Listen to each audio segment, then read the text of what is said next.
Roteman holds a degree in journalism with a research specialty in American Indian media from Georgia State University. She is currently based in Atlanta, Georgia. So that's a little introduction of our presenter here this afternoon for you guys.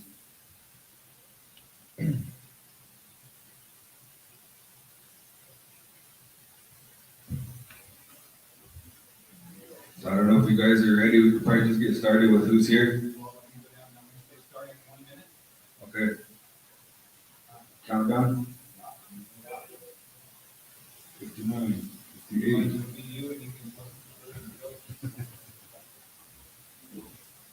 We don't want to get none of my jokes. They're not gorgeous.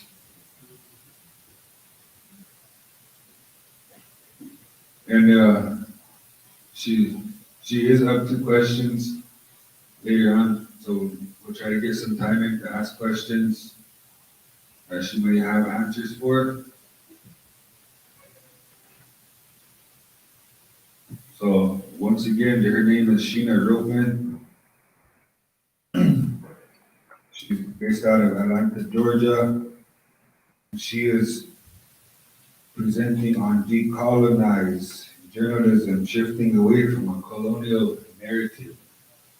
Sounds interesting. I like to sit here for this one. And again, reminder throughout today and tomorrow, we have a lot of stuff going on. Film screening again this evening, 6:30 for showing, 9 o'clock p.m. over east of here at the Journey Museum. Surveys on the tables. Again, please fill those out. Meet and greet. We have a meet and greet banner right outside of the east corner. For those of you that are wanting to meet some of our performers this evening and tomorrow, and then just our sponsors, Native Americans in Philanthropy, Indian Collective, NAJA, which Native American Journalists Association, and Indian Country Today.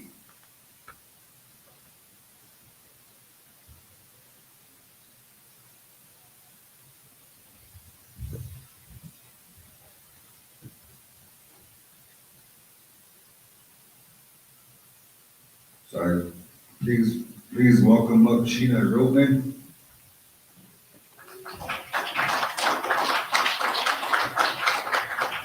Thank you.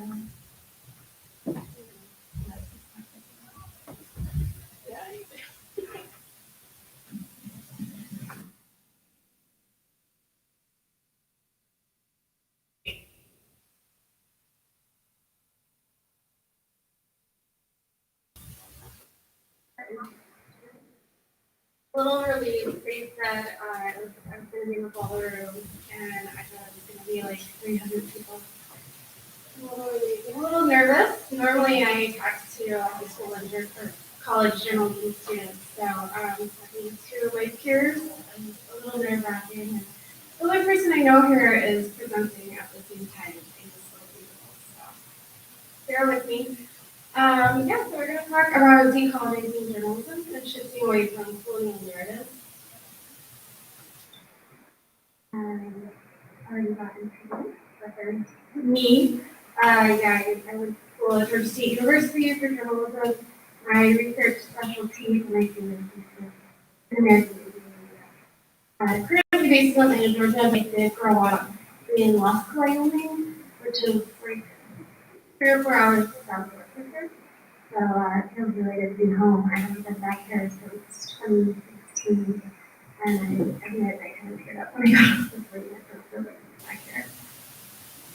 All right, so we're just gonna jump right in here. Who knows what this is? Yeah, I just see nods. Yeah. So this was CNN reporting during the 2020 election on exit polls, and I don't know if you see what I see, but we've got a couple different groups identified here, and then we have something else.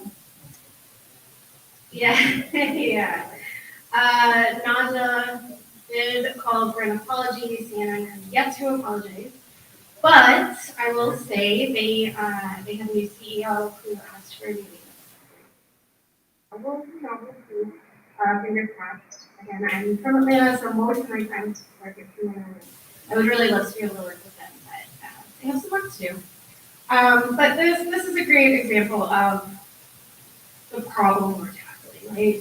Just erasure. We're not even identified there. So quick trigger warning for the next slide. There's some examples of erasure and how to use it. Again, I'm sure you all know what to expect here. And here we go. We can laugh at these now. Again, I'm from Atlanta, so last year during the World Series was a lot of fun for me. And then, yeah, my cat right here. That's fun. But this is just an example of how pervasive this stuff is, right? These narratives just seep into the cultural zeitgeist. And, then we get cats living in teepees and we don't even really know anymore. It's just all over. I've been practicing all morning in the room upstairs. But the problem with this isn't just that it's misrepresentation. This might sound a little over dramatic, maybe hopefully not.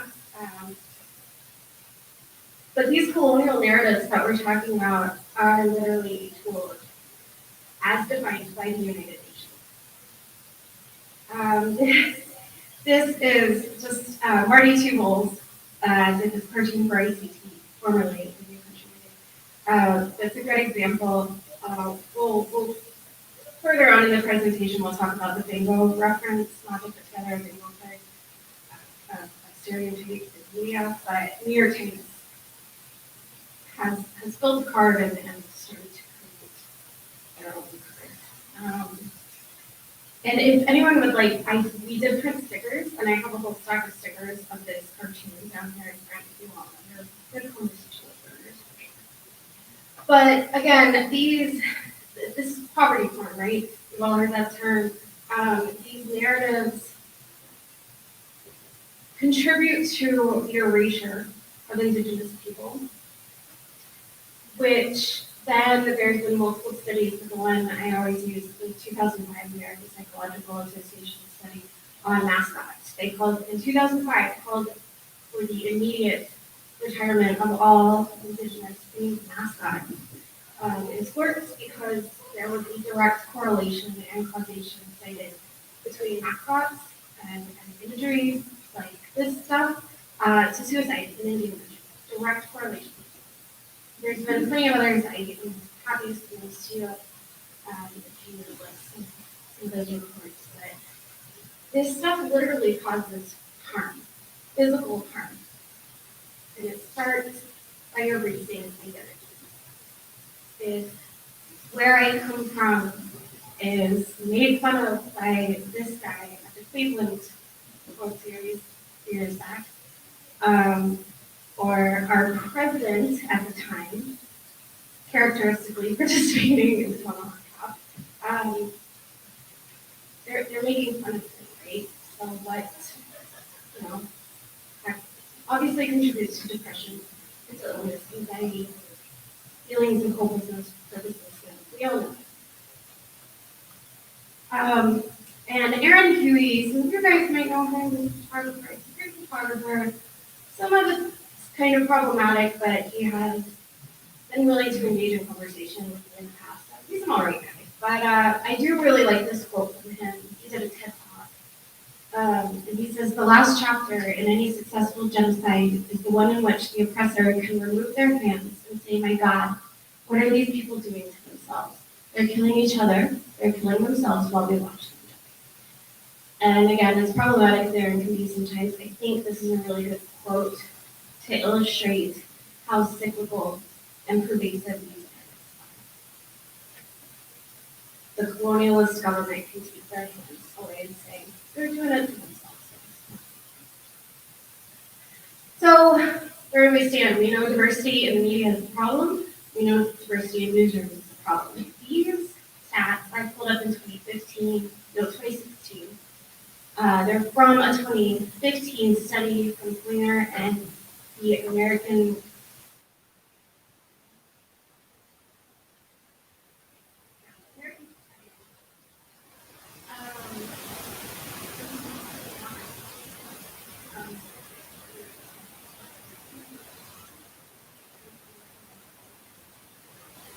Um, you know, and weaker countries been a little distracted since. But so for every 100 people, there are 0.4 Native American people in the newspaper industry. That's not newsroom, that's the industry. And gender, 0.1 female, 0.2 male. Compared to everybody else, it's pretty sobering statistics.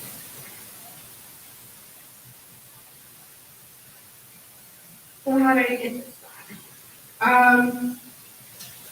Shit ain't great for newsrooms to begin with, right? Like, we don't have any money. You can see the drop during the 2007, 2008 financial crisis. It just literally went downhill. And I'm gonna kind of get on my not just soapbox here for a moment. It really does all come down to money. We have got to get Indigenous journalists to newsrooms. Most of us can't afford to take on paid internships, which is how you get in these big New York Times, Wall Street Journal. That's how you get Americans taking them off paid for, underpaid for it. We can't afford to do that. We shouldn't have to go. I became education manager at NAJA a year ago. It is my literal dream job because I went through this in 2007 and 2008. I had been nanny for about 10 years and just freelance on the side because I couldn't take on paid internships. I couldn't take underpaid work. So I had to make it work. And so now I get to turn around and give scholarships and internships and fellowships to Indigenous journalists and students. And we put people in newsrooms. We have put these kids in newsrooms. We are slowly but surely making a change. But it's because we support them financially and, of course, mentally and emotionally. But you gotta put your money in. Yeah, memory matters. So, if you're not Indigenous, what can you do? We're all reporters. If you're trying to tell these stories, what can you do to help not perpetuate these things? The number one thing that I see is folks not understanding sovereignty. We Indigenous people do not just exist in geographic space. We're not, there's the 500 or so federally recognized tribes, and there's state recognized, and a ton of tribes, especially down south, that aren't recognized at all because they were mixed with enslaved people, those populations, that kind of thing. It's so much more, right, than just the reservation. There's, the urban Indians. There's just so much more, and I think I'm preaching to the choir here. I don't think you would be here if you didn't already understand these things, but it's not just one language, it's not just one culture, all that. We exist outside of the colonialist definition. We were here first. We were here before there were borders, we were here before there was blood pumping bullshit, all this stuff. We're sovereign. We exist outside. That's the number one thing that I see mainstream journalists not getting. A lot of that is, to the next point, you need to get out there. I tell my college students this all the time, but you can't just send an email or pick up the phone. You need to get off your ass and go walk over to the office or whatever you're reporting on. And the same idea goes in this context. You need to surround yourself with Indigenous people. And I know that's not always possible. We already talked about how poor newsrooms are, and we can't always afford to get, somewhere where you need to be. But that kind of leads us to the next point is it's not just journalism. It's not just news media. There's shows now like Reservation Dogs and Turnbull watched it. It's fantastic, but like if you're white, if you haven't watched that yet, like why not? It's a great show, even outside of being some American Indian narrative. It's just a good show, and that's what I'm talking about. Mainstream stuff. It's not just me. Earlier today, NASA put an Indigenous woman in space. Did you know that?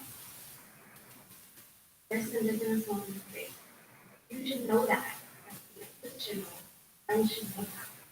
We don't just exist like that on the reservation or in these little balls that people are like. So here's our bingo. This is one of the many resources. I hope you guys can read that. It's a little blurry, but this is one of the many resources. We've got a ton of stuff both for Indigenous listeners and non-Indigenous. This is the one where he said the New York Times has filled up this entire card and started their own special second card. I don't want to win bingo on this card, okay? If you're writing a story on Indigenous populations or issues, then your bingo, you might want to take yeah. This is my favorite resource. I especially like the horses. But yeah, so that's bingo. And then we've got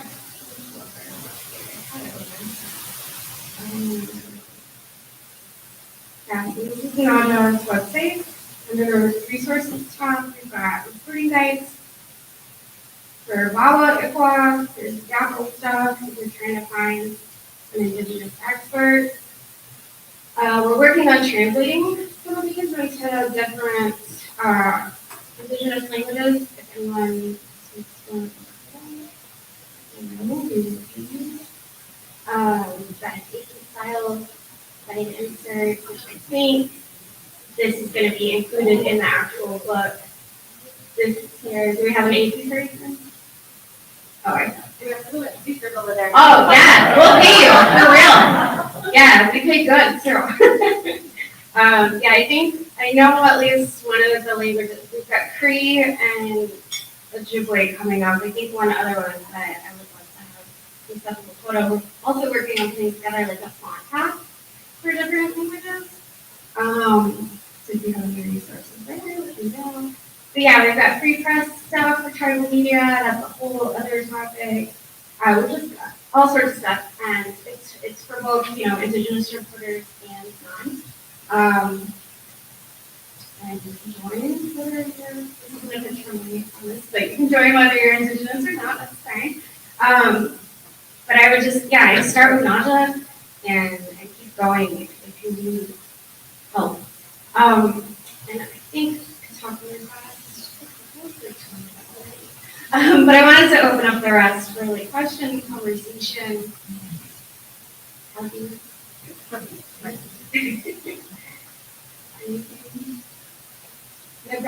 got those stickers and business cards down here. And yes.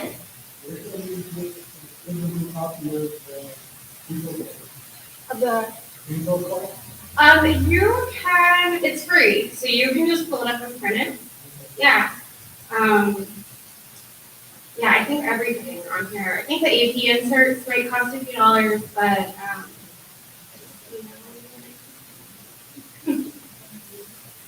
my boss is probably actually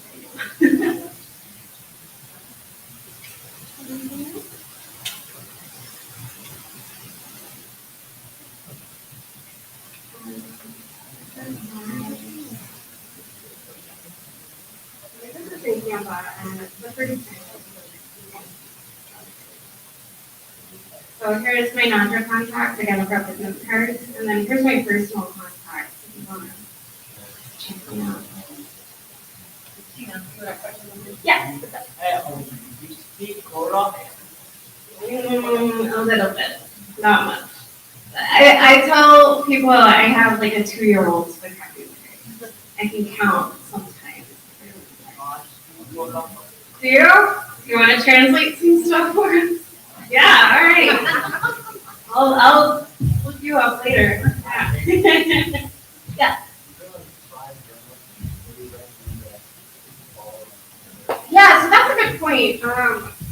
Definitely, when I was talking about like immersing yourself, again, I don't mean like move to the reservation or anything, but yeah, like read indigenous media, right? Every day, whether you're reporting on it or not. I would definitely say, again, I'm really biased because I work at on this, but Graham Brewer, he's at NBC, and a lot of this is on our He is our vice president. He's fantastic. Tristan Rockholm, I think probably everyone knows, but Tristan's fantastic. I'd say definitely follow Holly Maycloth and Jordan Bennerby. Jordan is the managing editor at ICT. Where's Indigenous? Yeah, go ahead. So in thinking about shifting the narrative, do you use, I guess, speak up if something is not? Yeah, it's hard, right? Especially if you're in a mainstream news. Yeah, I think it's again. I normally talk to college students who are a little less ballsy, for lack of a better term. I think there's a way to speak up without being.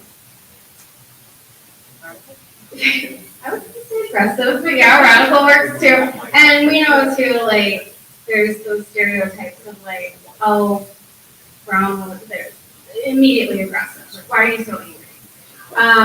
So that's hard, and we all know HR is nervous. But sorry. No, sorry. Well, you're my friend. We're good. We're cool. Yeah, I think you do. And one thing I tell my students too is, basically you gotta have your front off on, right? Be ready to leave if there's a line that's being crossed in this. So I think there's ways to do it. I was on a board a couple years ago that they didn't mean anything by it. It wasn't malicious. You didn't even think of it. And again, that goes back to how pervasive this stuff is. They're like, yeah, we need to have it. I was like, no, we don't. And oh shit, yeah. You know, I think you just. I use humor to deflect a lot, so I think there's ways to do it. But I think you also have to be ready to talk because your mental health. And there are places that will take you, not going to oh, you can stop if you want, you know.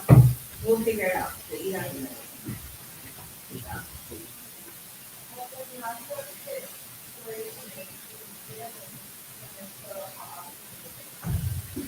We don't as an organization, but all of our board members are working journalists. And we've had issues where like there's been editors that are doing stuff and our members will be like, hey, like, can you sit down with the editor and help? We'll definitely have those conversations with authorization training for mainstream newsrooms. We've done a lot with HR recently. And those are fun to sit in on for me too. It's just one of those things. We're always going to be having these conversations. So yeah, as an organization, we don't. But we will, you know, like with the CNN thing, we will release a statement and probably all the apologies. We got rid of the fires from CNN. Feeling.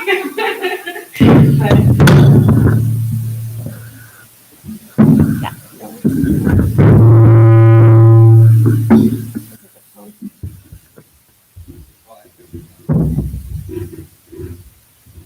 So, intimidating microphone.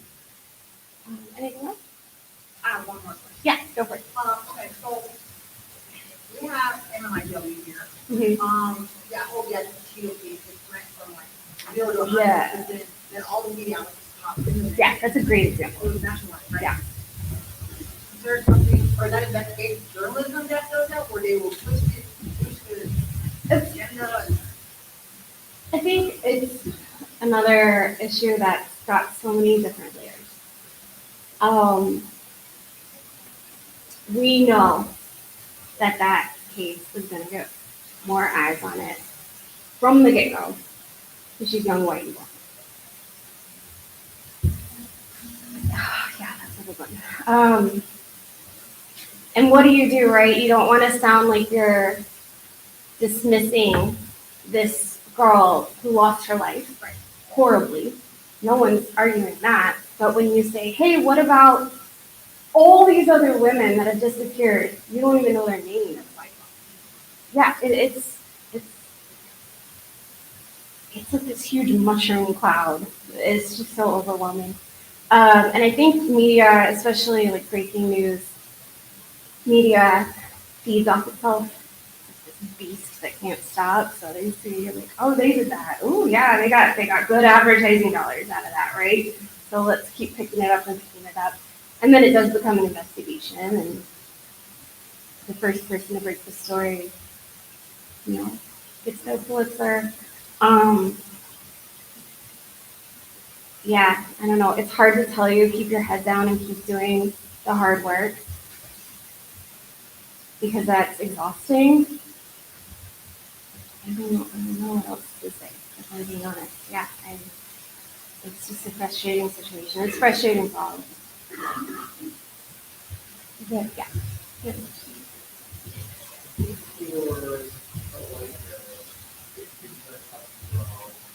What is the story that's better equipped for negative? What is the story that's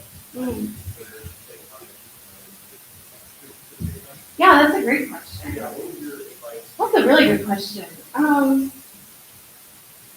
I think, where are the lines, right? Like, where are the boundaries? I think stories like Nicole, who went to space today. I'm a big space nerd, so I'm really excited about that. But I think doing like a profile of her and helping amplify this really cool story, I think that anyone could do, right?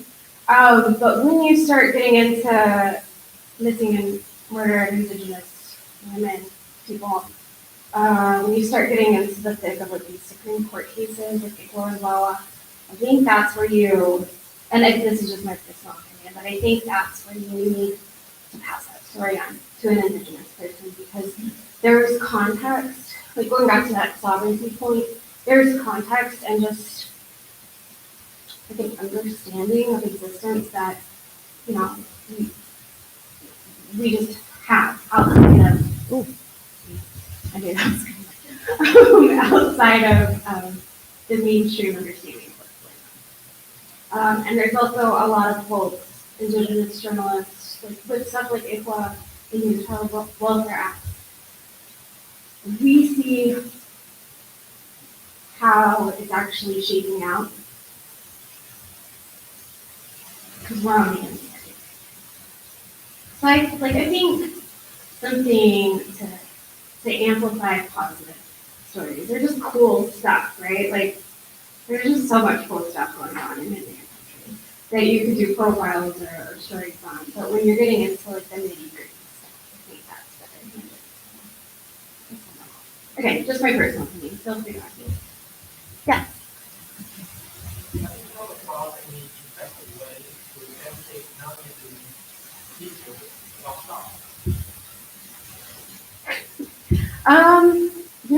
I think, like I mentioned, Saja does the newsroom training.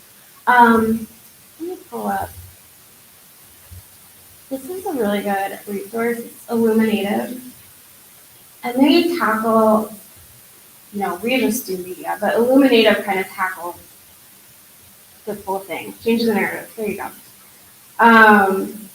They're a really good place to start.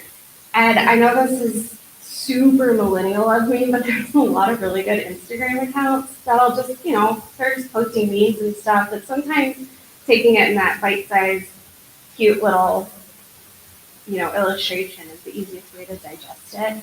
I would definitely start here. These guys are great. And again, they tackle a lot more outside the scope of just news media. I have a suggestion. Yes, please, yes, someone else, please. One is a good book called In the Course of the Conqueror, and it outlines a lot of really important Supreme Court cases that have impacted sovereignty.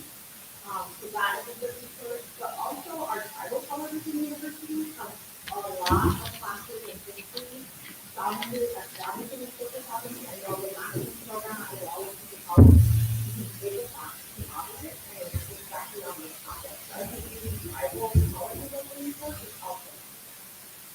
That's a great idea. I love that you can take it online and audit. Nice. Yeah, yep, there we go. So there is a difference between changing narrative and thought journalism and talking about genocide and suppression of that narrative. And for instance, you could talk over one about all the really big issues that impact us, but we don't have very many outlets to get that out, and especially if you want to come around and be a culture of these people. And then we got one radio station that was full, not running. Natives were interested in connecting our own community rather than through commercial ventures. We usually only have one or two people that make a decision on what's going to go out there. And to us, for the most part, the profession is, well, we'll talk about it, but we're not going to get down to the truth about it. Yeah. So, what's the goal in terms of getting more outlets with that, as opposed to more journalists who are trying to think the narrative? Right. No, that's a great point. Yeah, because it does feel like that.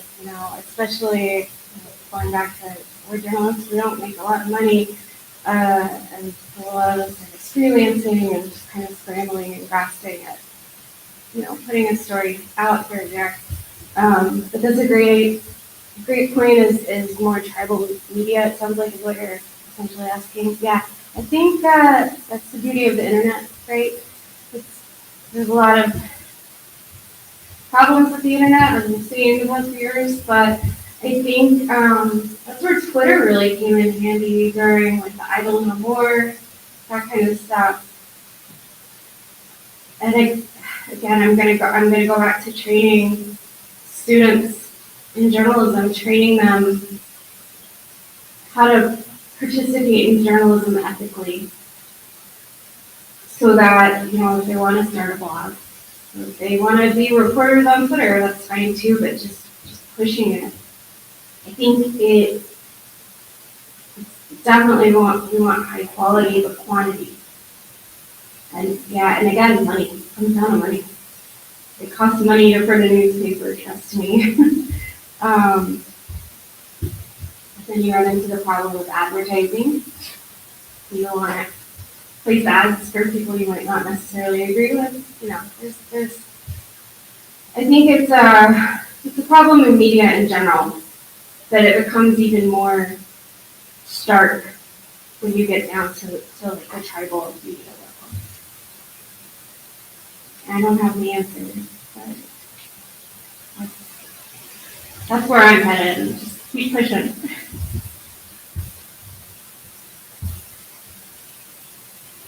Anything else?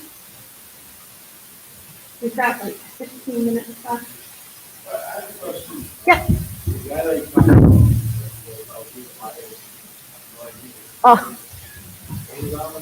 that's Rick Santorum. He had run for president in 2016. And then for some reason CNN hired him as a political commentator. And he said something, he said a few different things, but as he's sitting there talking, he said somehow American Indians got brought up, and he's like, yeah, but like, where are they? Like, I don't know where they are. Where are they? Kind of like that. And Naja, find the release, but we definitely called for, and that was, again, CNN called for an apology, and eventually they let him go. I might be able to find YouTube or something. Yeah, here we go, this guy.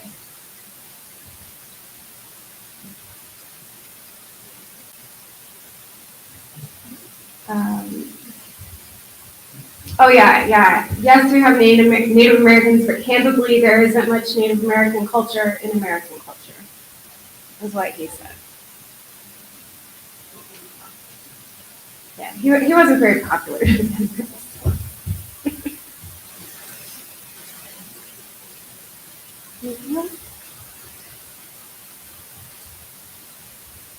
I work with, student students that, what is the avenue of the conversation? Yeah, are they high school, college? Okay, awesome. I love to hear that. University of Kansas, just this last summer, we with NAJA started high school journalism camp. Week long, it's free. And I think this year we're going to try and get more funding to help with travel. I want to say we had 9 students this year, and only 2 of them were actually came because they were interested in journalism. The rest of them, I keep making this joke, but I'm pretty sure Grandma and Grandpa just sent them to a camp for a week so it was free. But they all had a lot of fun. But we took them. Again, it's at University of Kansas, so we took them over to Haskell for a day. They got to do some reporting. They did. I'm a print journalist, so I don't know all the fancy terms for the live shots, and I think they put together a podcast. But just getting them used to the equipment and having to go up to people and ask questions, that it was so much fun. We're doing it again next year. We already have the dates, which I can give you later. But that I would start there. And again, it's University of Kansas. We can talk later. I can give you all the information, but start there.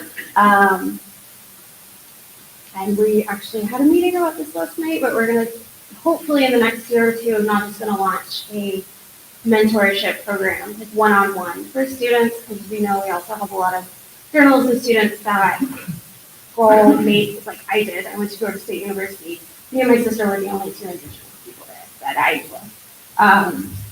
So we're gonna try a program like that to kind of help pull some more folks in to the journalism. Yeah, absolutely.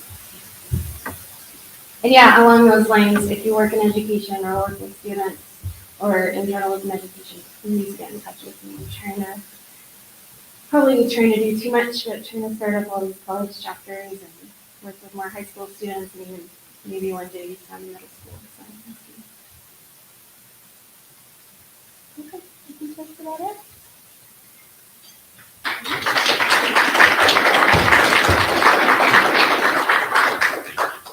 And again, grab some stickers. Otherwise, I'll have to ship them back to Oklahoma. Can you set them on the registration? Yeah, please do. Yeah, that'd be great. The youth will be back in the morning. Okay. Yeah, for sure. Yeah, I'm a sticker person. If there's anybody that hasn't signed up for the film studio registration, please do so now. Stop registration. For those of you that did, you should have received your invitation on.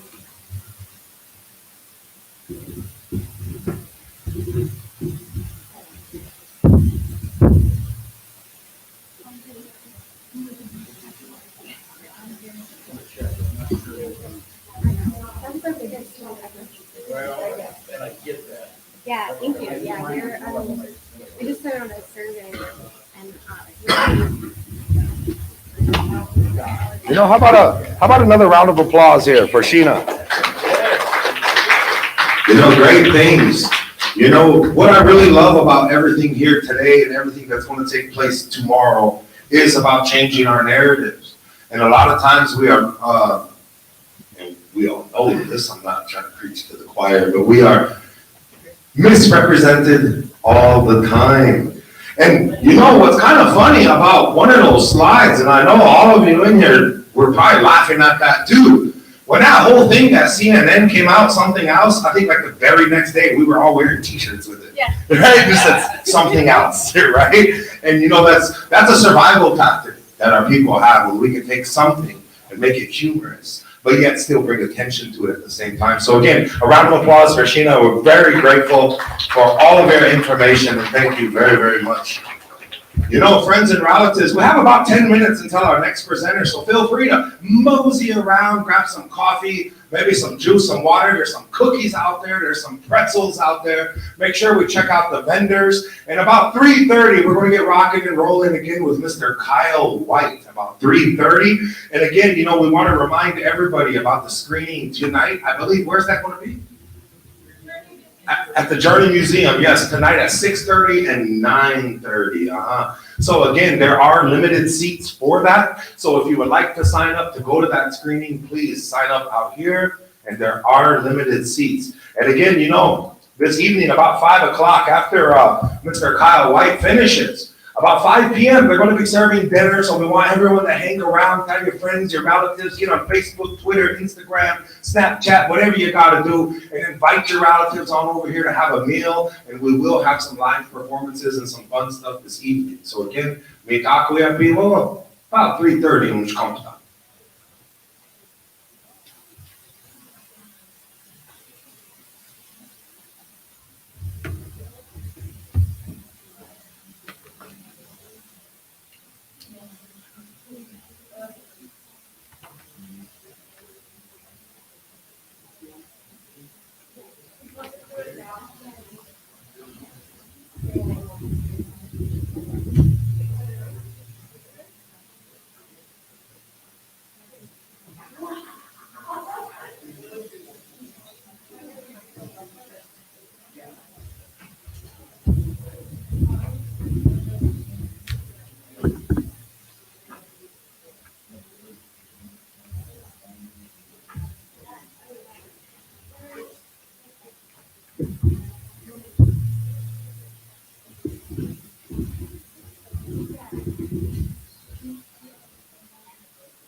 Volunteer.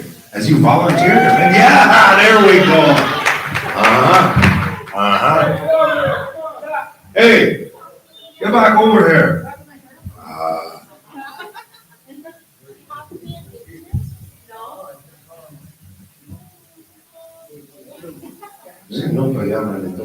We need one more. We need one more up here. How about the women? We need one more. Come on, Chance. Oh, look it up. Okay, looks like we're ready to go. We want all 5 of you to line up right here. Just line up. We're going to play telephone. Yeah, remember that game? Right here, line on up. I can't tell you what we're going to do yet. Hey, you guys might want to get your live feed ready. I mean on your phones, on your personal phones, you might want to get your live feeds ready. Now, is there prizes? Yeah. Okay, there is a prize, one prize for the ladies, and one prize for the fellas. You have now been entered into a war hooping contest. They're going to lean and they're going to war hoop as best they can, and don't let us down. This is the heart of Lakota country. Do not let us down. But the women have to Akisha. You men have to leave. Oh, they flipped it. Oh, geez. Okay, here we go. The ladies, you are going to Akisha. The fellas, you are going to lean to the best of your abilities. Hey, give them an example of an Akisha.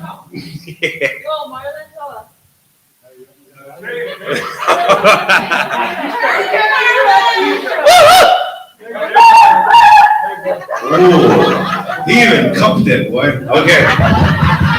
Sure. All right, we'll start with the gentleman here. And the crowd, the audience will decide on the winner, okay? One for each.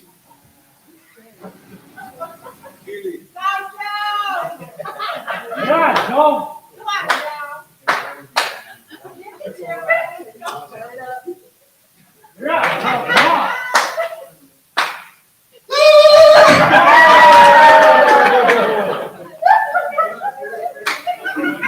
right, we got a winner. Yeah. Lead. Higher. Great. Come on, Come on, higher.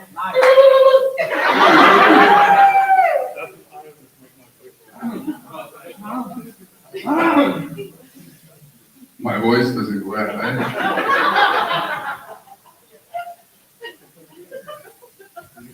I heard you. All right, let's go, Trav.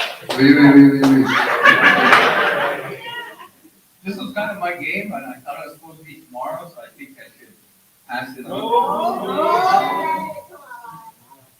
Bring it down.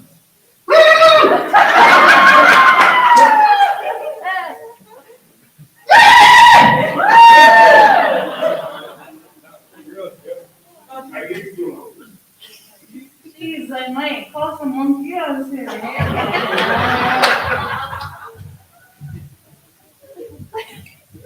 There you go.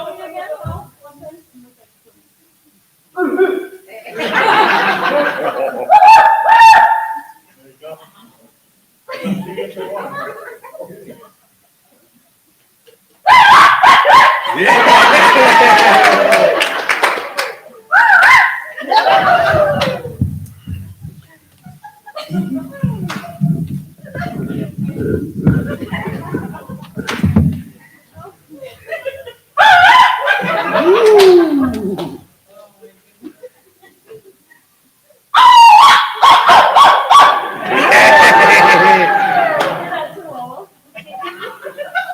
Yeah, sure, because I'm real white. You got it.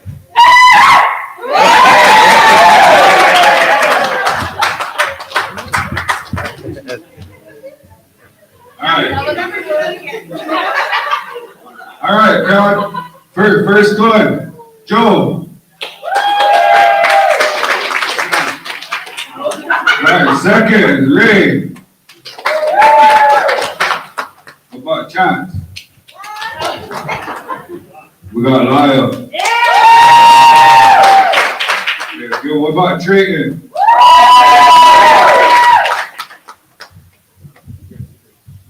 What about Tyrese? All right. Second. Victoria. Okay, what about Renee? What about relative over here? Okay, what about Lynette? It's tied up, bro. These two tied up, these two tied up.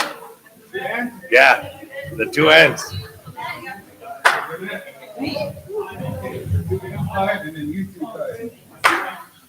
Yeah, we have a tie. You guys are going to arm wrestle it off. Yeah.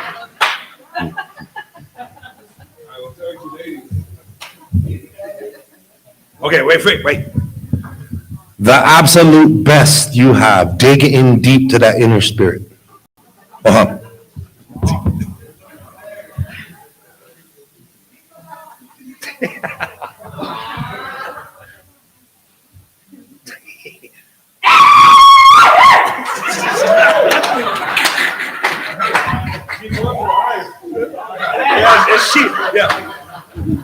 She felt that one. Might wake up Crazy Horse.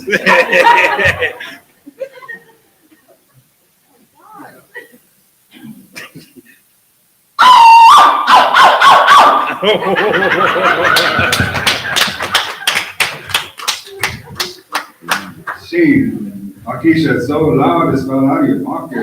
Yeah. That's a Akisha. All right, we'll start off with the girls first, ladies first. So Lynette. Then our final one. All right, there's your winner. Okay, now it's down to Lyle and Trayton.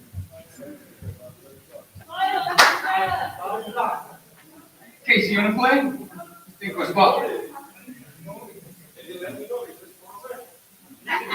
While you're on, tomorrow night. I don't know.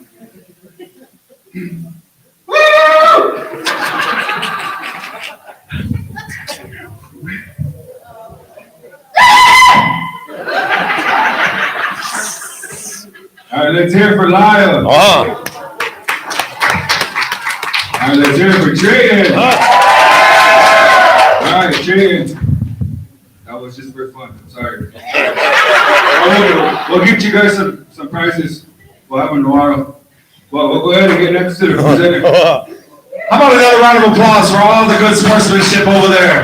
Yeah. I don't know what it is about our people. We got to turn everything into a competition all the time. Gee, we just have fun with it, too. But I don't know if I ever saw my Kushi shake her head when she leave. I don't know. You know, friends and relatives, like I said, it's been a very beautiful day here. We're grateful to have all of you here with us. Thank you again. You know, I want to read an introduction of our next presenter, Mr. Kyle White. In his presentation, Grounding Narrative Change in Research. Like we've been talking this entire day of changing the narrative, speaking our own stories. And so again, I want to say welcome, Mr. Kyle White, and to the relatives here. If I can please have your attention. Kyle was born and raised on the Pine Ridge Reservation. He serves as the Associate Director of Donor Stewardship and Foundation Relations for Illuminative, having previously served as the Director of Advancement for Thunder Valley Community Development Corporation on the Pine Ridge Reservation for 3 years. He also serves as a board member for the Oaye Luteo Kola Kichie. He received an AA degree in science, engineering, and math in 2021, and graduated with a BS in natural science in 2017 from OLC. He received a certificate in fundraising management from the Lilly Family School of Philanthropy at Indiana University in 2021. He will also complete his master's in Lakota leadership and in management at the Ogallala Lakota College in June of 2023. That's amazing, my friend.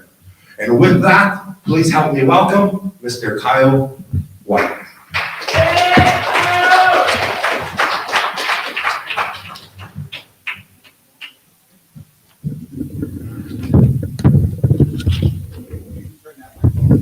Wow.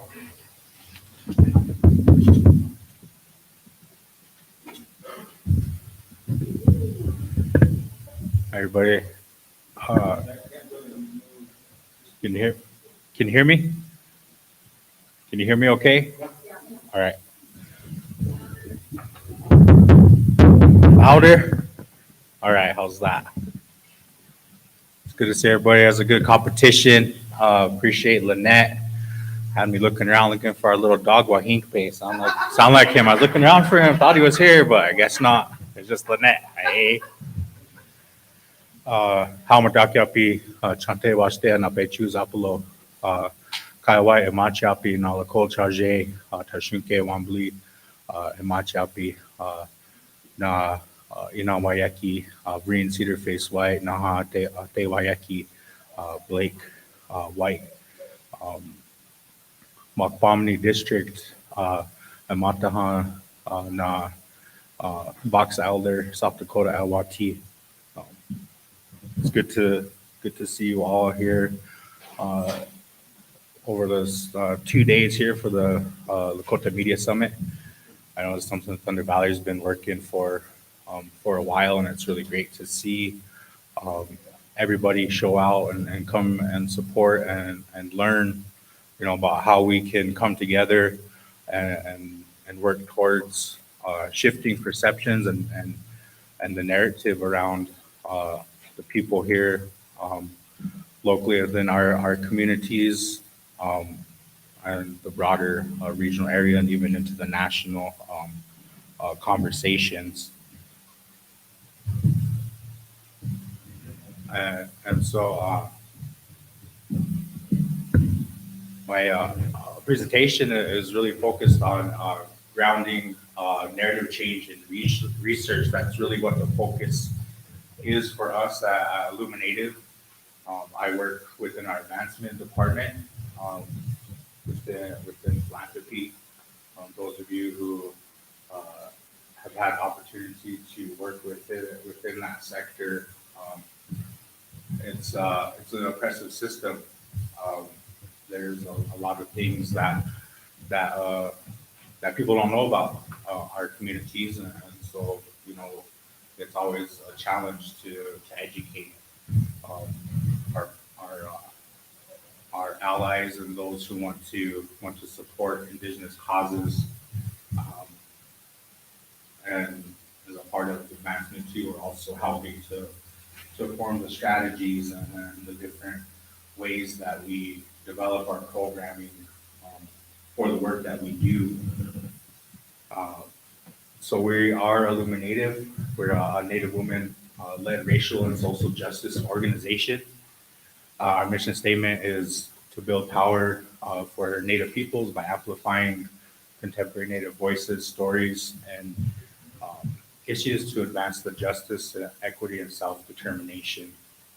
And through that mission, we hope to accomplish and we envision a future where the self-determination and sovereignty of Native peoples is respected and supported, where our children see themselves reflected in the world around them, and where Native peoples author and control our own narrative. It's really important, for us to be able to see ourselves, in the world around us. We have, our Indigenous worldviews, and when we come up against mainstream media and things that we see being put out in Hollywood and in the mainstream, it's not reflective of who we are and what we see and what we know, and that can have some detrimental effects. So before we get into more of the research stuff, just really want to be able to touch on what are narratives and what is narrative change? Um, and this is coming out of our research, Reclaim Native Truth. And so we identify narratives that are broadly accepted and deeply rooted stories that inform the people, that inform how people receive the world and other people. Um, and so narratives, they act like a filter, um, and people will ignore information that doesn't fit into their own narrative, um, or their own story about the world. And so uh, narratives are created and they're reinforced by the dominant culture. The master colonial narratives, manifest destiny. All of these narratives that were created at the beginning of colonial history and their first contact with our indigenous ancestors. Um, and so, we have a uh, huge task, ahead of us to be able to move something, that big and something that deeply rooted um, in America. Um, and so narrative change is it's an intentional effort to replace those existing narratives with something new. Um, and those new things come in and they help shift our attitudes and our behaviors, practices, systems, and eventually the policies. And looking at those things, it's gonna take it's gonna take time. It's gonna take a consistent effort, by all of our people, all of our communities working together to be able to shift, attitudes and behaviors. Uh, the system, that we're forced to work within is something that, there's no end game. It's just a continual maze that we're forced to work within. We get one law change, there's another one that they put in our way. And so really working, at the individual self first to be able to help shift the way that a person thinks and the way that they behave, and then letting that perpetuate out, really similar to like how Thunder Valley approaches liberation with their long-term approaches. Um, and so some of the elements of communication, they are narrative change. They involve communication, um, how the stories are shaped, and who shapes them. Also in news media, social media, popular culture, and affects far more than social media. Shifting the dominant narrative away um, can help change the way that decision makers and influencers, are educated and selected, the way that our children are taught in the education system, and also the way that funding is distributed to our communities. Um, so, Reclaiming Native Truth was a huge research project, the largest research project done by, for, and about Native peoples. It was led by EchoHawk Consulting, um, and they helped develop the strategy to conduct this study. And they wanted to focus on the dominant narratives about Native people and how they're perpetuated and ways that we can change them. And so that study was produced and published in 2018, and that's really what founded Illuminated.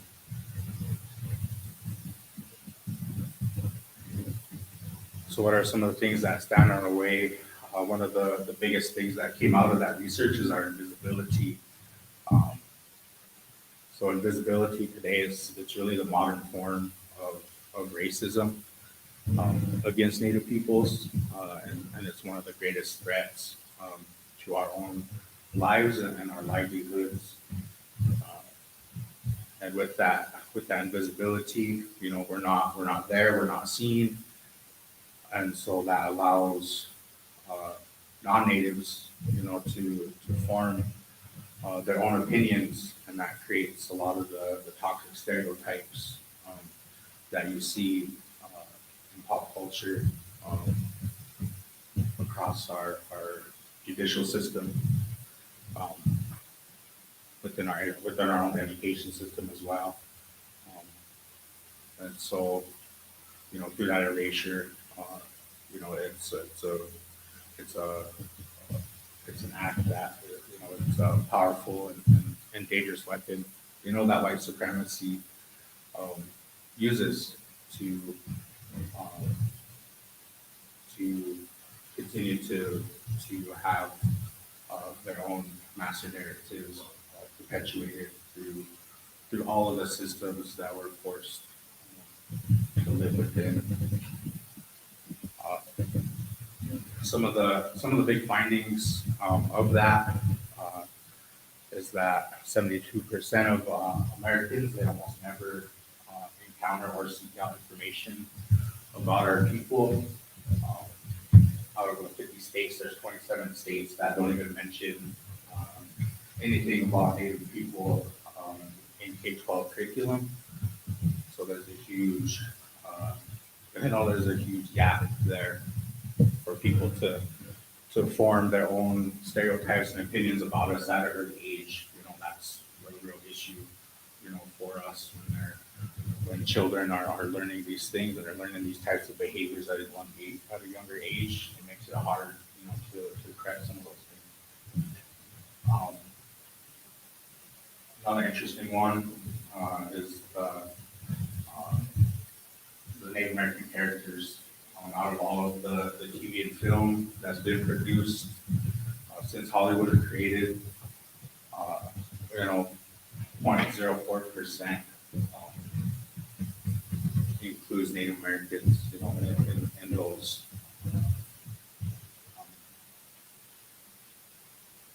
95%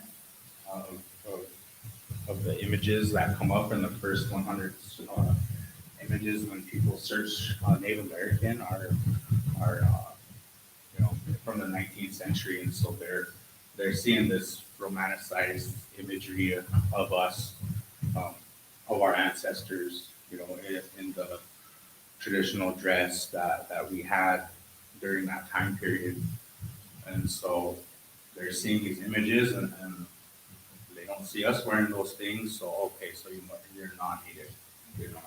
They equate that to us, you know, being Native based off of if we're wearing headdresses and buckskin.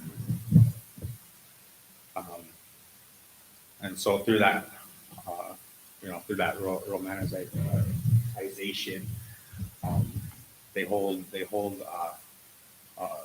those stereotypes simultaneously. So some of the things are, you know, there's a majority of Native Americans believe that we receive free stuff, you know, but we also have tons of money from casinos.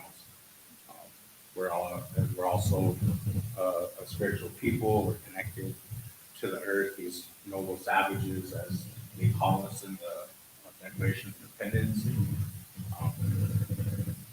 But we're also lazy and we're drunks, and we live in poverty, you know. And so it's hard, you know, to combat these types of things when we're not even, you know, being seen. And so that invisibility has consequences, and I'm sorry if it's a little bit hard to read, but so some of the consequences that come out of invisibility and those toxic misperceptions is that, you know, omitting us from data that's collected, and that informs policy and the decision makers. You know, it deems us irrelevant, and that, negatively impacts our Native communities. It keeps our communities from having a seat at the table. And some of the civil rights leaders that were a part of the Reclaiming Native Truth study, they observed, that we're notably absent from a lot of the national conversations around race and diversity.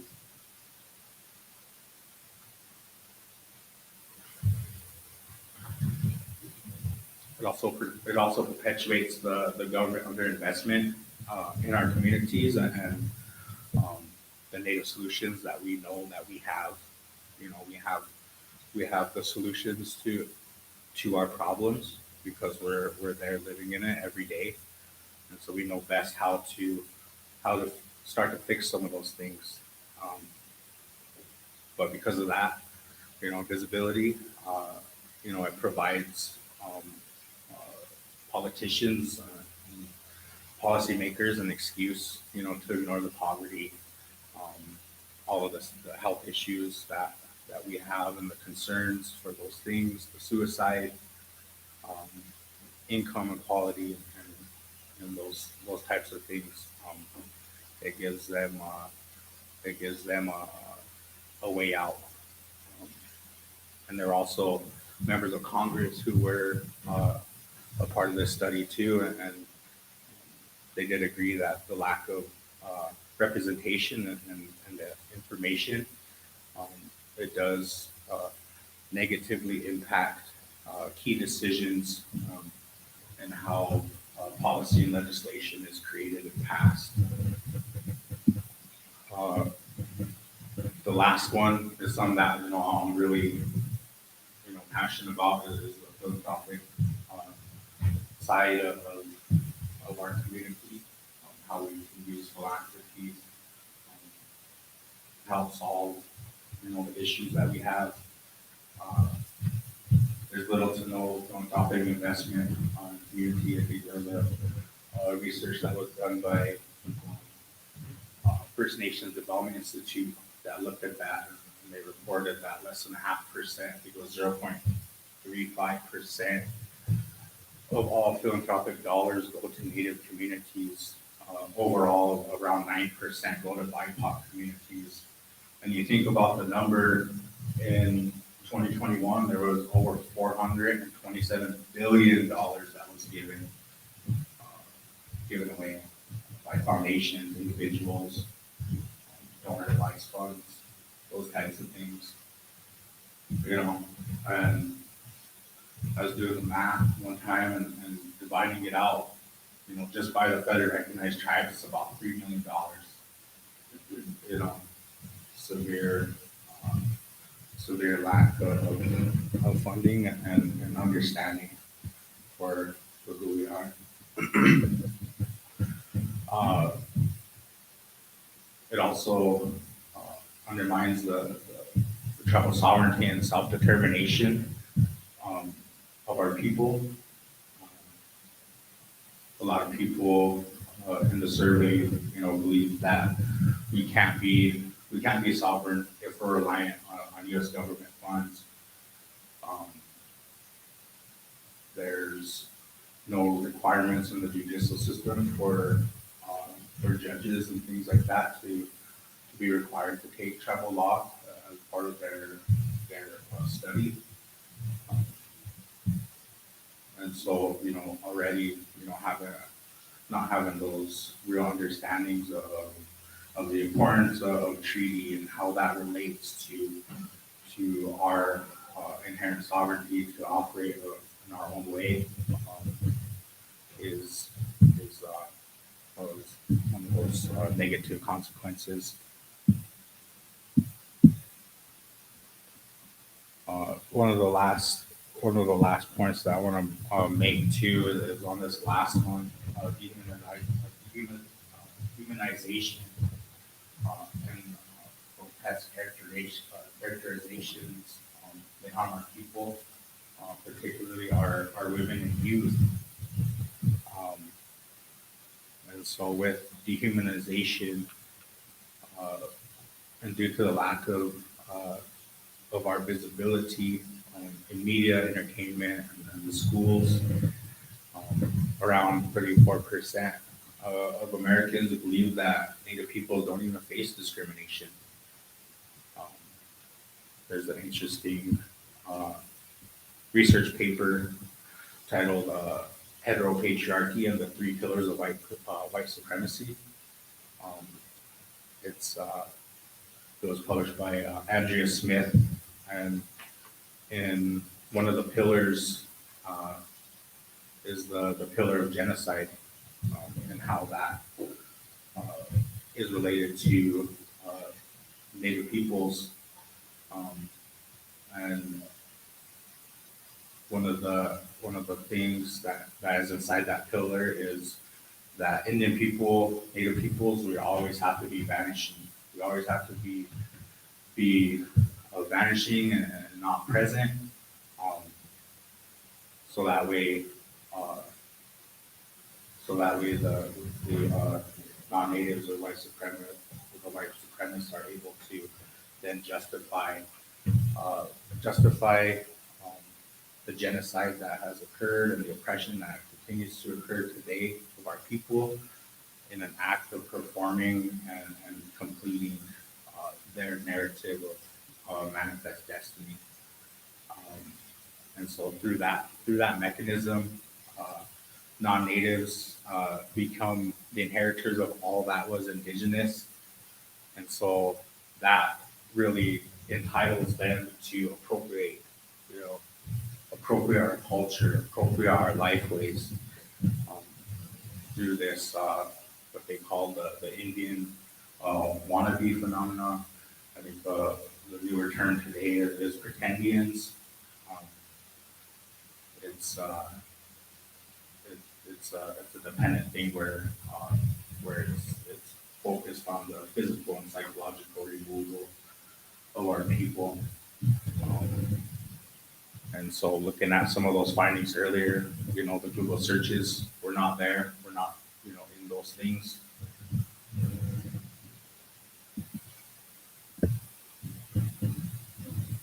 So how do we move forward to take all this information, this boring research that nobody reads, nobody cares about because it's too long and full of advanced degree research jargon that nobody really understands. That's one of our things is being able to turn that research into usable content. And so a lot of our theory of change is utilizing Reclaim a Native Truth as our roadmap. And so to be able to change the narrative, we have to work together collectively. We have to be able to disrupt and interrupt the erasure of our people. We have to combat the stereotypes and replace them with more accurate and positive representations of Native peoples. And I think, for everybody, I think we're all, from the area, and we watch the news and stuff. Almost every single story that's run by the media has a negative storyline around it. And so how do we work with allies in the media, to be proactive in using their non-native platforms to support the narratives that we want to be able to portray and tell from our own point of view. We want to be able to educate and enlist the key audiences and institutions that are within American society as allies. We want to be able to bring those individuals in who understand the injustices that are occurring and want to be able to use their white privilege to be able to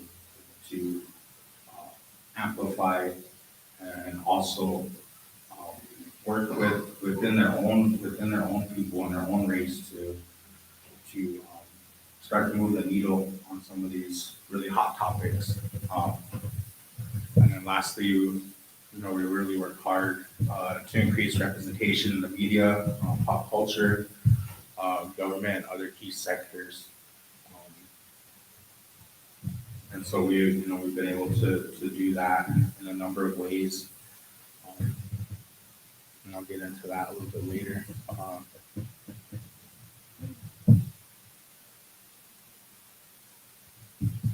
So being able to, change the story, we're able to change the future for our people, for our youth, being able to see themselves reflected, across media and other sectors.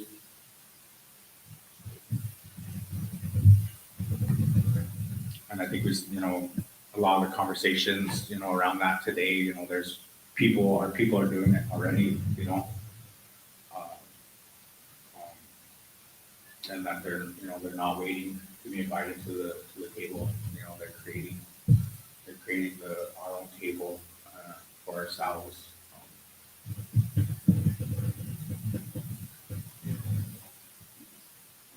So being able to change the story, we touched on those things, being able to disrupt, amplify, re-educate, and build power to be able to author our own, and to be able to control our own stories. And so changing the perceptions and dismantling invisibility and the false narratives and their consequences, it's a process, but if we're able to work together and we have our allies, involved, in that process, we're able, to change that narrative, and the transformative change is something that is definitely possible.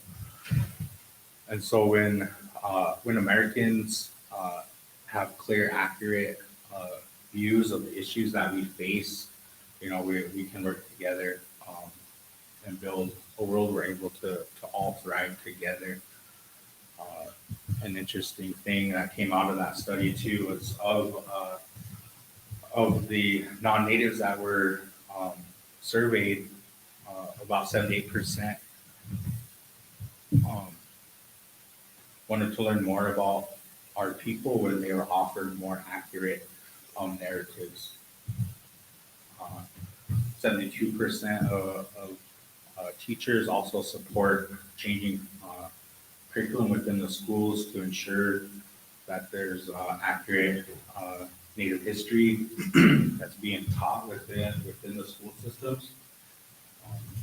I think we all know Christy Nome, has been, someone who's been a deterrent of that and really is stripping away, those types of things. And so pretty soon, South Dakota will be number 28 on that list of states that don't even include any type of Native American curriculum in their school system. So the importance of narrative change is that we have to be able to build out a narrative change infrastructure. And no one organization can achieve a narrative change. It requires a movement of many movements, a leaderful network across any country and among allied organizations who are incorporating narrative change as a tool to their organizing tool belt. And so a quote coming out of the RNT research found that we must create a strong chorus of many voices singing in harmony. When people, organizations, and movements start to use the new narrative in their unique work, the effect is one of a surround sound. Over time, the more positive, accurate, and forward-moving narrative becomes a story that they're used to hearing. There's so many issues, across Indian country, that are more broad topics that affect all of us in some way in our community, and being able to identify how those things directly impact our communities is important, to be able to tell our truth, to tell from our point of view. And when we can work together, in those key times. I think I heard, the Rick Santorum, having him fired from CNN. That was one of those, what we call a magic moment, where those types of things arise in the media, and then being able to rapidly respond together. We were involved with that. There were a lot of other organizations that were involved with that, being able to address CNN, the executives, and ultimately, having him removed from the network for all of his racist comments that he would share on his show.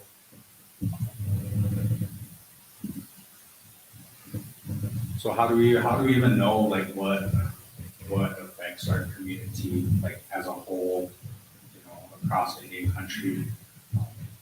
And so we utilize the Visions Future Survey. It's one of the largest surveys conducted in Indian country, and it's community-driven research that helps us to push back on our eraser, and helps tell our own story.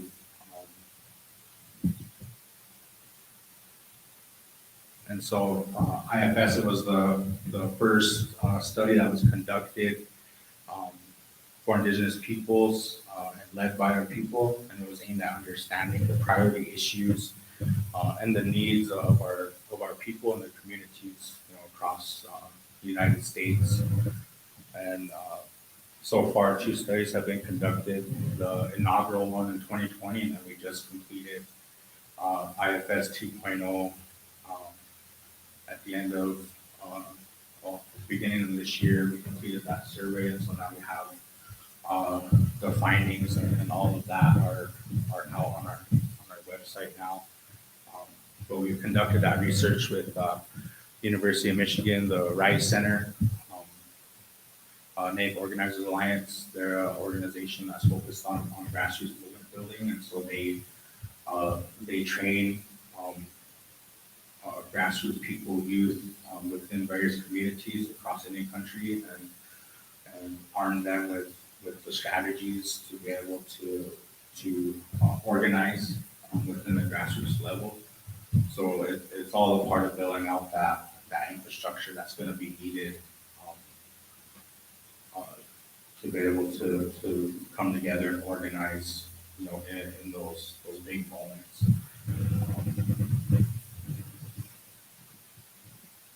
And so it started to fill in the gaps that the RFT research had, and helped us understand what we need to be able to push back.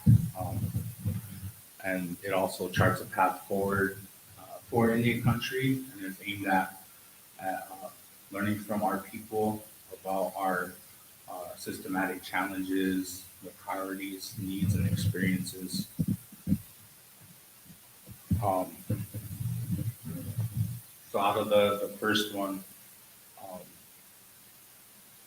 being able to use research to empower our people, motivating Indigenous people to vote, and to continue advocating for the needs and priorities of our communities. That's a huge issue for a lot of people in our community, is their distrust within the government. A lot of people don't vote. They don't want to vote. That's some of the findings that came out of the IFS 2.0, is that the millennials and the Gen Zers, they're not going to vote. So how do we focus on targeting that specific generation to shift their attitudes around that? And I always talk about the importance of voting, we know that these systems take time to move, but we need our people, inside those systems to hold space. Red Dom was here earlier, this morning talking, and, it's really, our job, as community to support those individuals who go into those arenas and advocate for our people.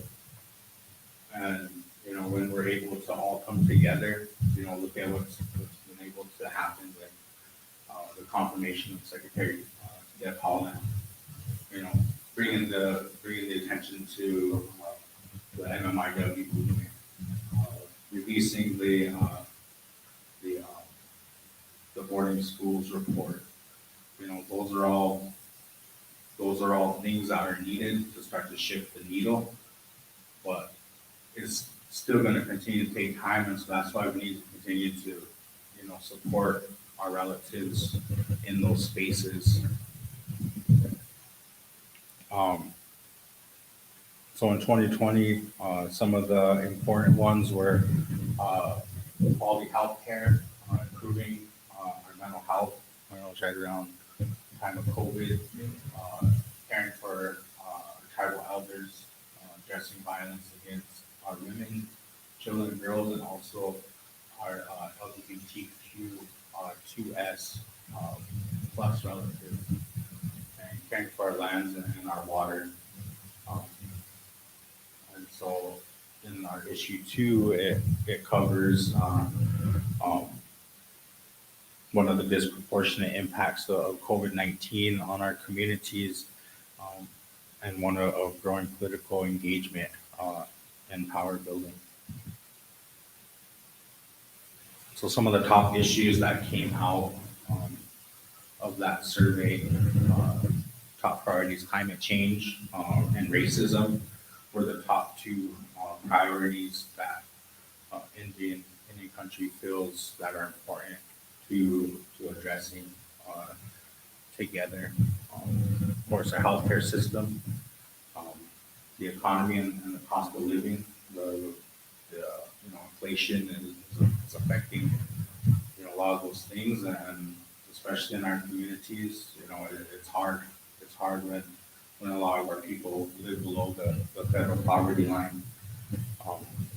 And then also, the COVID-19 pandemic that continues to affect our communities and the way that we're able to gather and communicate with each other.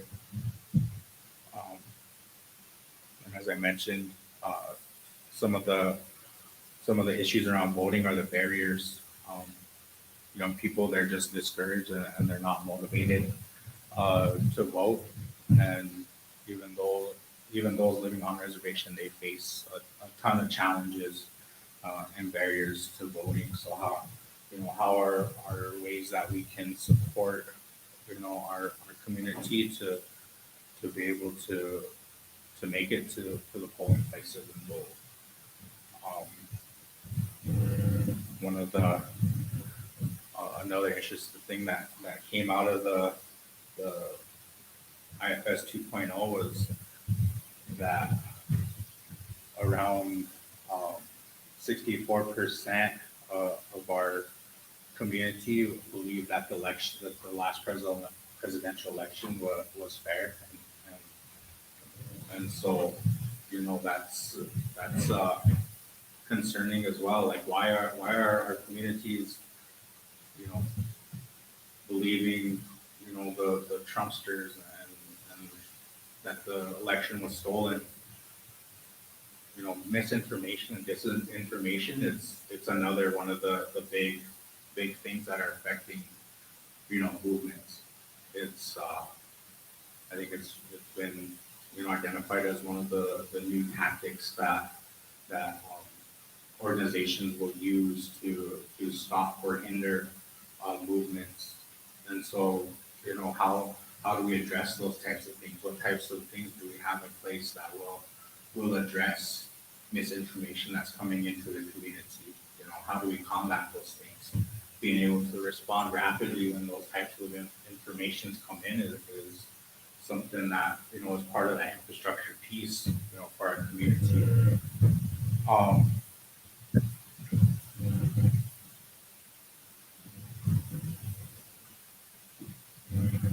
and I think that kind of ends it. I was gonna do, a little mini workshop, but I think we took up all the time with the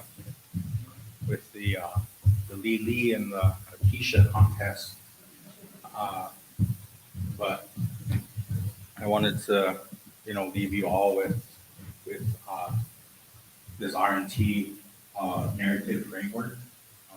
It's something that can be used, and tailored specifically, to your organization or to your community to be able to tell more accurate portrayals. What are the problems that are going on? Being able to have, that opening problem statement that leads into the narrative. Um, the values, including the values in the community and those things that we hold as Native people. It's important to share those types of values because there's others who share those types of values as well. Our non-Native allies who are going to be, reading these types of things. So they start to see, they start to see ourselves more, being able to share our history. I know it's one that is it's almost like beating a dead horse for us. It's like we go into these important meetings, and every single meeting that we go into, it's always we have to tell the history of the papal bulls that started the entire movement all the way, to where we are today, in like 5 minutes. And it's a challenge, but it's something that we can continually have to do. We have to continually tell the history, the true history of what has happened, and talking about our visibility is important. We're no longer living the way that our ancestors did, as much as I wish that we could go back to those ways. It's a challenge, to fully live in harmony and the way that our ancestors did. But we have those manifestations and we have our life ways and all those things that our ancestors fought, sacrificed for. We still have those things today, So how do we show up, as modern Native people, Indigenous people, so that way people know, okay, he's Native, or there's they start to see us, they start to see us as a person, not just someone who is, I like everybody, it don't matter, who they are or what color they are, because in the end, that's still a form of dehumanization because you fail to see me as a Native American man, so, and, it's just something that is used to insulate, the white fragility that a lot of American people hold. And lastly, making sure that we have a call to action, making sure that it's clear and concise, whatever that call to action is, get out and vote, get vaccinated, those types of big things, whatever that call to action is that you have for your community, making sure that you include that within your storytelling is always going to be important. And so our IFS findings, they can be woven with R&T insights to shift the non-Native attitudes and behaviors with Native community-driven data about the issues that matter most to us. And those things together combined, they illuminate the pathways to create social and policy change to address those issues of primary importance to our people. So how do we use IFS? Um, so to date, we've trained 24 Native artists in the IFS findings and R&T. We immerse them in that to be able to amplify Native issues and experiences and engage and support among the new mass audiences that we're creating now. And so we really see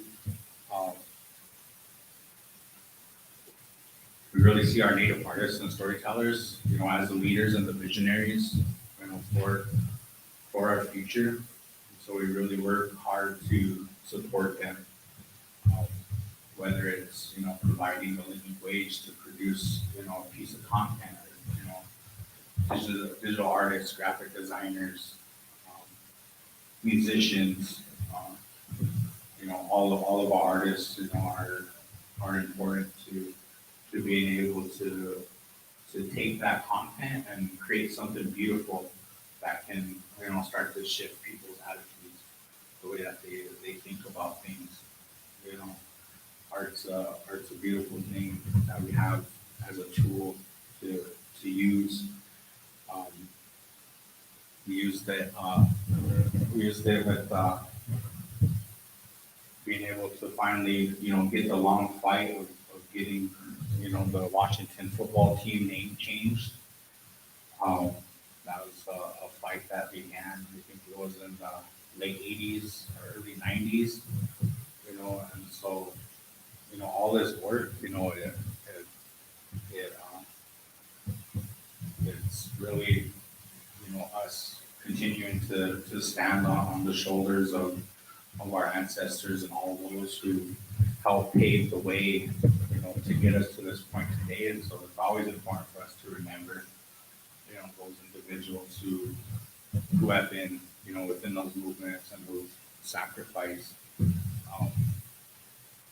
Working with our community on For the Love of Our People campaign, being able to work with our communities on the COVID-19 hesitancy around the vaccination. We use that data to develop out the campaign and the different assets and the strategies that we use to get people to get out and get vaccinated. But we found that isn't enough. There wasn't a lot of people. It wasn't really translating into people becoming vaccinated. So we had to shift the way that we work towards achieving that goal, and so we had to then employ community grants, being able to allow the communities to work in their own way to provide accurate information and awareness around the importance of the vaccination. And that's something that will that's important when you're implementing different programs and things, that being able to assess where we're at and how things are going, and being able to change up the strategies is so important. And a couple other ones, we had the Red Road to DC. So there was a totem pole, and it's one of the oldest forms of storytelling for coastal people in the Pacific Northwest. And it was a totem pole that was carved by some carvers from the Lummi Nation, and was taken from there, and they went around to a number of different sacred sites on their way to DC to raise awareness, of the importance of protecting land and water and those natural resources from the extractive industry, and to really remind at the time, Joe Biden, the presidential candidate, of his promise that he would protect Bears Ears after Trump, opened those lands up to extraction. And so that was another successful campaign that happened, where he did fulfill that promise, and he actually expanded, he expanded the area of protection for that Bears Ears sacred site. And then I talked about this earlier too, getting Deb Holland confirmed as the first Native Secretary of the Interior. And that, again, that's another narrative that we could use for the community as an example, of how voter registration and then getting to the polls is important, to address that voter hesitancy that our younger relatives are having, and to help them see the importance of long-term thought and commitment to help keep these individuals and our relatives in these systems. And with that, that's it. I was gonna go into the breakout session, but yeah, all of our resources and the research, we have the Reclaim Native Truth Action Guide. It's more of an annotated research that has the framework there. We also have the full research report on our website. We just have a whole list of resources available for people to use. And one of the things that I didn't include, is that there is a section in that research of how our non-Native allies can show up and support our movements and our causes. Because I didn't know, I didn't think there was going to be a lot of allies here, but I see a few, and I appreciate you guys for coming and showing interest. And I hope that you do take away some good positive messages from these 2 day session, the 2 day session that we have, and that you find ways to be able to use some of those things in your own work, as you work towards whatever it is that you do as professionals. Thank you.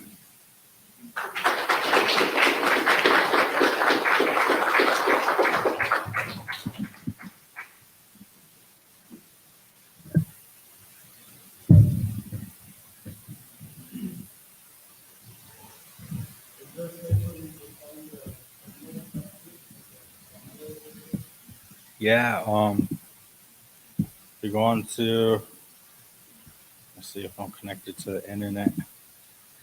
We go on to Illuminatives, illuminatives.org. There's the it's not even on there. There's a resource tab at the top of our homepage. You click on that, and then there's another section of the different types of research and reports that we have. And so the R&T, the guide, it's under the guide section, the action guide.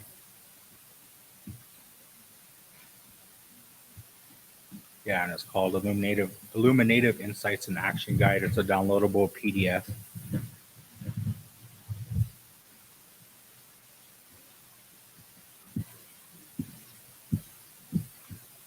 I hope I answered everybody's question that they had in their minds as I was going through everything.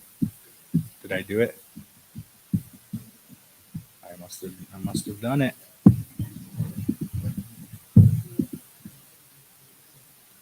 All right.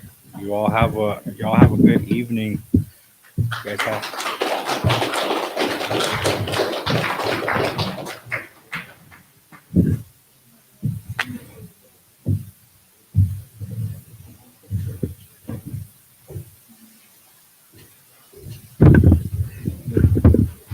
know, one more round of applause here for Mr. Kyle White.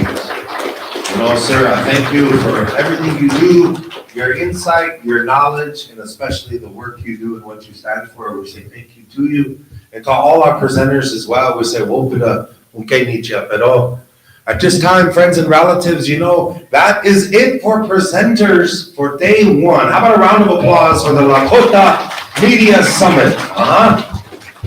And now we are officially taking a small break, as it is it's about 4:40, so about 5 o'clock, we're gonna have dinner.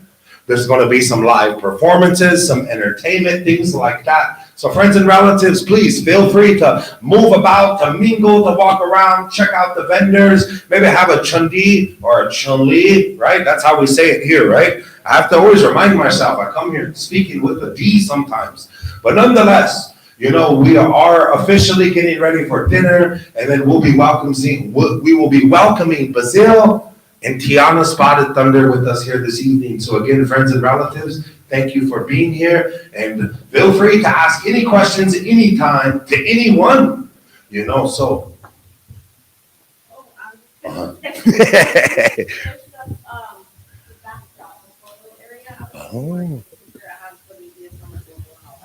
Again, you know, the selfie curtain, that's what I'm calling, you know, if it's called that. The selfie curtain is over here. Take a picture, hashtag it, tag somebody. And again, invite all your friends and relatives. Come on over here to eat at 5 p.m. and we're gonna rock and roll with Tiana and Basil.